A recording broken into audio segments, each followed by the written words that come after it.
مبروك لمنتخب المغرب الفوز باول برونزيه للعرب في الاولمبياد في كره القدم. واكبر عرض لك لمنتخب مصر الجميل اللذيذ الأطلوط اللي كان يعني هيحقق انجاز ما يحلمش بيه لو كان عدى اخر 10 دقائق في ماتش بتاع فرنسا. ولكن تبان هنا بقى النقط في اخر ماتش فرنسا اللي هو بدايه ان انتهاء الحظ وانتهاء ان الدنيا مش ماشيه دايما كده. الارتطام بالواقع، ارتطام بصخره الواقع الكبيره قوي، ان انت في وادي والعالم دي كلها في وادي. ان انت اصلا اللاعبين اللي اختارهم الراجل ده ما راحولوش، وقضاها الناس لبعضيها وبعتوا النني لقوه في وادي تعالى يا نني، وبعتوا لزيزو يعني الراجل طبعا كده كده الدوري رايح. عشان خاطر برضه خد بالك من نقطه، احنا برضه مش عايزين ندعي بطولات كزملكاويه يعني. انت كده كده الدوري رايح، والراجل لو برضه يسوق نفسه ويشوف نيته والكلام ده كله، هم زيزو وحسام عبد المجيد والكلام ده كله وبتاع، وضحيت ان انت هتبقى مركزك حلو او شبك حلو وبقيت ملطشه الدوري بسبب ان انت طبعا احسن لعيب عندك زيزو. الاهلي طبعا ده اللي هو اهم من المنتخب، والدوري اهم من المنتخب الاولمبي. اي حد يقول احنا كل ده عشان خاطر المنتخب وكل ده عشان خاطر منتخباتنا، ده كلام كده وكلام ظهر يعني حقيقي.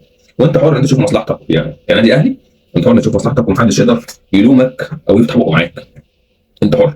بس محدش يقول لي الاهلي بيلعب باسم مصر، الاهلي بيلعب باسم نفسه لدرجه ان هو فضل يعني انت يعني. والكلام ده مش بس انا اللي بقوله، كل الناس بتقوله، اي حد يعني بيفهم كوره.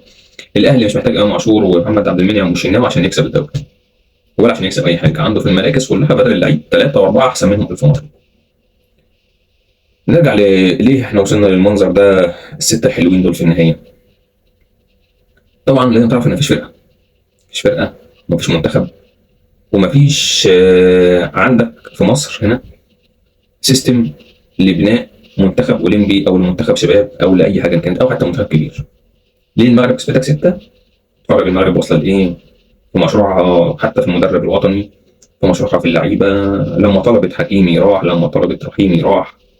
ناس محترمه، مش هنقول غير كلمه ناس محترمه. اتحاد قوي، اتحاد كوره قوي يطلب اللعيب يجي، لان المنتخب ده اللي عملك، واسم بلدك اهم من اسم اي نادي بتلعب فيه، واهم من اسمك انت شخصيا.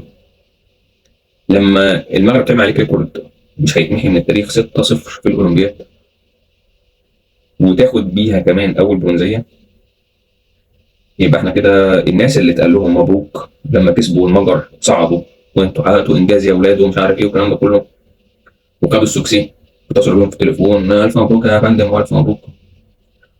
الناس بتاعت اتحاد الكوره دي يعني زي ما اتقال لهم الف مبروك ناس بتاعت اتحاد الكوره، لازم الناس بتاعت اتحاد الكوره تتحاسب ويشوفوا ليه انت ازاي اتغلبت 6-0. زي ما كان هيتسقف لهم وياخدوا مكافآت لو كانوا كسبوهم او خدوا ميداليه برونزيه. ما احنا مش في الفرحه مدعيه وفي الهم منسيه، احنا عايشين العكس بقى. احنا بقى عايشين بقى العكس. في المثل بيقول لك ايه، في الهم مدعيه وفي الفرحه منسيه. لا احنا بقى ايه، في الفرحه مدعيه في الهم منسيه. في الفرح ايوه يا سياده كذا ويا استاذ كذا ويا استاذ كذا والف مبروك والف مبروك والف مبروك والف مبروك. ولما تحصل بلوى محدش بيكلم حد وشكرا والسلام عليكم وعليكم السلام وكلهم في مكاني. الكوره في مكاني، مسؤولين اتحاد الكوره في مكانهم، كل حاجه تخص الكوره في مكانها، ولا كأن حاجه حصلت ولا كأن في فضيحه حصلت. ويعني ملخص الكلام، احنا بالوضع ده في كره القدم وفي الاولمبياد كلها عموما يعني ما شاء الله الله اكبر، يعني محققين برونزيه واحده يعني باين لحد دلوقتي. في خبر شفته الصبح ان حققنا برونزيه ثانيه باين، ولا مش احنا باين، مش احنا كمان محققين برونزيه واحده باكبر بعثه في الاولمبياد كلها. يعني منظر قذر حقيقه. يلا والف مبروك للمغرب.